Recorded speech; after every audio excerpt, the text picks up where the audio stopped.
Last video में हम लोगों ने एट्रीब्यूट्स की बात करी थी, वहां पे हम लोग स्टेट्स की बात कर रहे थे। तो हमारे पास स्टेट्स कौन कौन सी होती हैं वो देख लेते हैं।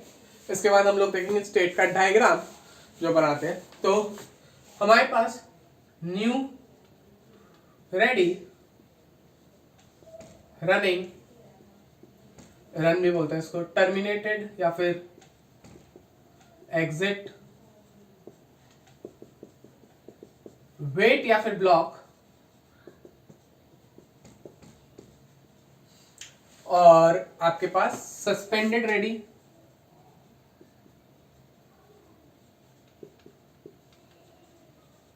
या फिर सस्पेंडेड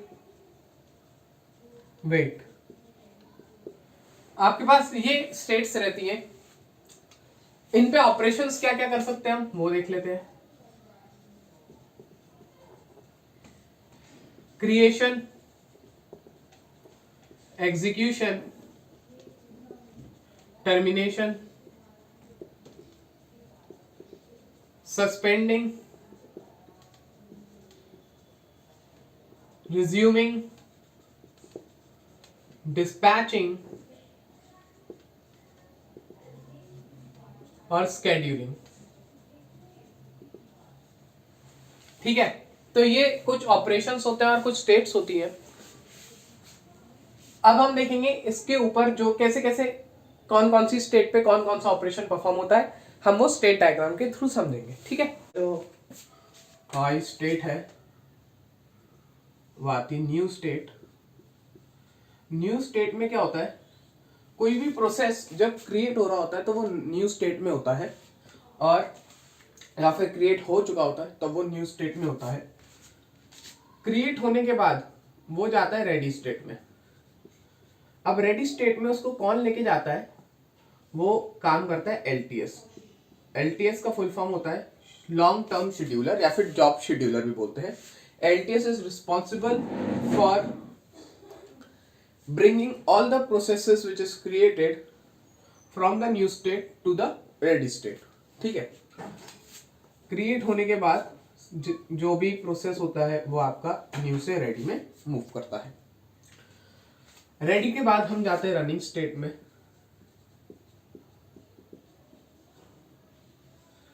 रनिंग स्टेट में क्या होता है, आपका जो भी प्रोसेस रेडी में आएंगे, रेडी में आपके एक टाइम पे एक से ज्यादा प्रोसेस आ सकते हैं। तो आपकी रेडी क्यू होती है, इसमें P1 आएगा, P2 आएगा, P3 आएगा, ऐसे बहुत सारे तमाम प्रोसेस आ सकते हैं। तो एक टाइम में रेडी स्टेट में एक से ज्यादा प्रोसेस हो सकते हैं। उनमें से कोई एक प्रोसेस को हम डिस्पैच करते हैं डिस्पैचर के through in the running state. अब यहाँ पे डिस्पैचर के साथ साथ शॉर्ट टर्म शेड्यूलर भी काम में आता है। Short term scheduler based upon CPU scheduling आपके कोई भी प्रोसेस को शेड्यूल करता है और डिस्पैच करवाता है रनिंग स्टेट में। ठीक है, क्या करेगा short term scheduler, based upon CPU scheduling. हम लोग तमाम सीपीयू शेड्यूलिंग पढ़ेंगे, first come first serve, round robin, short job, short remaining time first, ठीक है, शॉर्टेस्ट जॉब फर्स्ट, ये सारी सब हम सीपीयू शेड्यूलिंग पढ़ेंगे।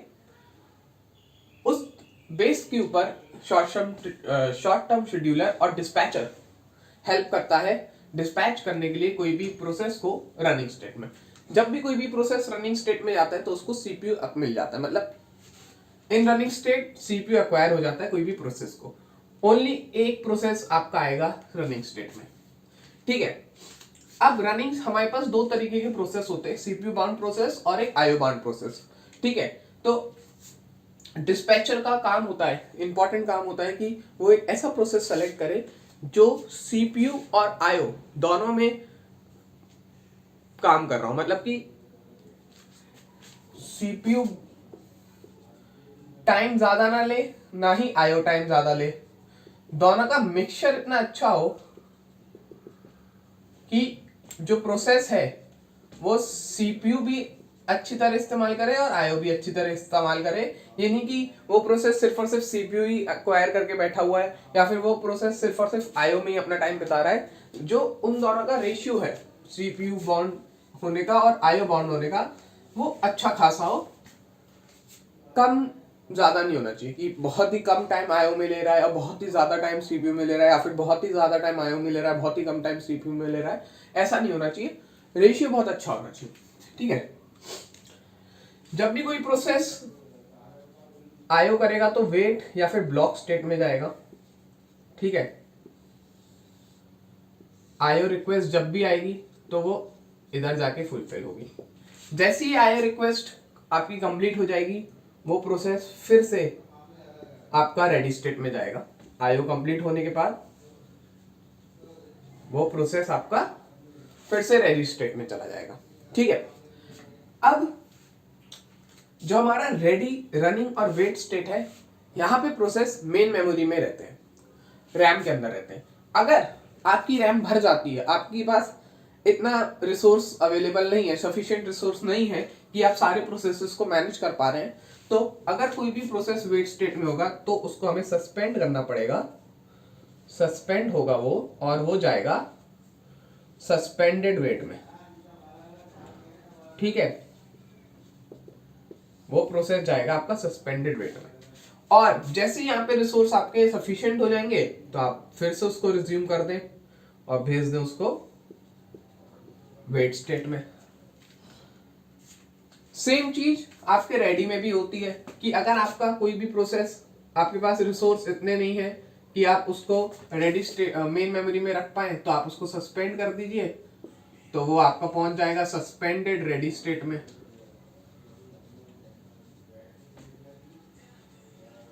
ठीक है,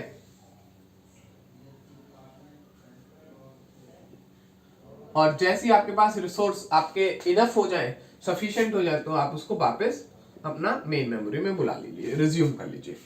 ठीक है, अब सपोज करो कोई आपका जिसका आईओ कंप्लीट हो गया है लेकिन आपके वेट स्टेट में जगह नहीं थी, तो आपको क्या करना है, और यहां पे भी जगह नहीं है, यहां पे भी जगह नहीं है, तो आप क्या करेंगे, उसको आईओ कंप्लीट होने के बाद आप डायरेक्टली सस्पेंड रेडी में भी भेज सकते हैं। कब होता है, when process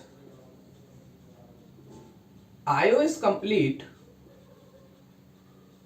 but main memory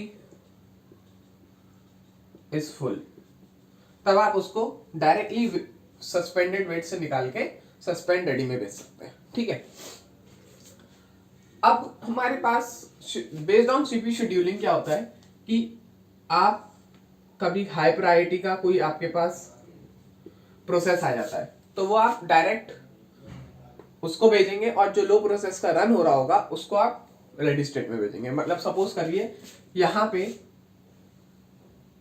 P1 यहां से हटा और इधर आ गया और P3 आया। P3 हाई प्रायोरिटी का प्रोसेस है तो हमें P3 को शेड्यूल करना पड़ेगा, इसको यहां से हटाना पड़ेगा और P3 को भेजना पड़ेगा यहाँ पे, और P1 को वापस आना पड़ेगा यहाँ। तो P3 को भेजना पड़ेगा, इसको बोलते हैं प्रीएम्पशन, कि एक प्रोसेस को अगर कोई हाई प्रायोरिटी प्रोसेस आ गया या फिर कोई आपका टाइम क्वांटम की वजह से आपको चेंज करना पड़ रहा है, ठीक है, तो उसको बोलते हैं प्रीएम्पशन। तो आप रनिंग से डायरेक्टली रेडी में भी जा सकते हैं। ऐसे ही आपकी पूरी साइकिल चलती है। अगर आपका एग्जीक्यूशन कंप्लीट हो गया है तो आप उसको एग्जिट या फिर इसको क्या बोलते हैं, टर्मिनेशन स्टेट बोलते हैं, उसमें भेज सकते हैं। ठीक है, अब हमने देखा एलटीएस का काम होता है न्यू स्टेट से रेडी स्टेट में लाने का, शॉर्ट टर्म शेड्यूलर का काम होता है कि रेडी स्टेट से रनिंग में भेजने का। Short term scheduler plus dispatcher दोनों काम करते हैं। वहीं पे जब भी आप सस्पेंड कर रहे होंगे या फिर रिज्यूम कर रहे होंगे तो वहां पे एमटीएस मिड टर्म शेड्यूलर काम आएगा। ठीक है, तो मिड टर्म शेड्यूलर का रिस्पॉन्सिबिलिटी यही होती है कि कभी भी कोई भी प्रोसेस को सस्पेंड करना या फिर रिज्यूम करना। इसको स्वैपर भी बोलते हैं, ठीक है, क्योंकि ये स्वैप करता है किसके बीच में, मेन मेमोरी से सेकेंडरी मेमोरी के बीच में और सेकेंडरी मेमोरी से मेन मेमोरी के बीच में स्वैपिंग हो रही होती है, इसलिए इसको स्वैपर भी बोलते हैं। एमटीएस आपका यहां पे भी काम आएगा। ठीक है, तो ये पूरा एक स्टेट डायग्राम है जो हमने देखा। हम एक बार इसको फिर से रिवाइज करते हैं। क्या बोल रहा है ये स्टेट डायग्राम, ये बोल रहा है कि आप जब भी कोई प्रोसेस क्रिएट होगा, नया प्रोसेस बनेगा, वो न्यू स्टेट में रहेगा। एलटीएस उसको based upon CPU, good mixture of CPU time and IO time हम उठाएंगे। कोई भी प्रोसेस को उठाएंगे तो ये बहुत ही बेहतरीन होना चाहिए। मतलब अगर आपको अपनी ओएस की एफिशिएंसी बढ़ानी है तो आपको एक ऐसा प्रोसेस सेलेक्ट करना होता है जो सीपीयू और आईओ बाउंड का अच्छा मिक्सचर हो। तो एलटीएस की सबसे बड़ी रिस्पॉन्सिबिलिटी यही होती है कि वो एक ऐसा प्रोसेस सेलेक्ट करे, ऐसे प्रोसेस को रेडी स्टेट में भेजे जो सीपीयू और आईओ बाउंड का अच्छा मिक्सचर हो। ठीक है, तो भेजेगा तो हर एक को, लेकिन प्रोसेस ऐसे होने चाहिए जो सीपीयू और आईओ बाउंड का अलग अच्छा मिक्सचर हो। अगर अच्छा मिक्सचर नहीं होगा तो या तो वो ज्यादा सीपीयू लेगा या तो वो ज्यादा आईओ लेगा, और ज्यादा आईओ लेगा तो सीपीयू टाइम वेस्ट होगा, प्रोसेस जो है वो वेट करते रह जाएंगे आईओ के लिए नहीं, सीपीयू के लिए। ठीक है, तो एलटीएस का काम हो गया न्यू से रेडी स्टेट में लाने का कोई भी प्रोसेस जो क्रिएट हुआ है। उसके बाद शॉर्ट टर्म शेड्यूलर का काम हो गया और डिस्पैचर का काम हो गया कि वो प्रोसेस को सेलेक्ट करे और सीपीयू को एलोकेट कराए बेस्ड अपॉन सीपीयू शेड्यूलिंग। ठीक है, किसी भी प्रोसेस को आईओ चाहिए तो वो वेट स्टेट में जाके आईओ कंप्लीट करेगा।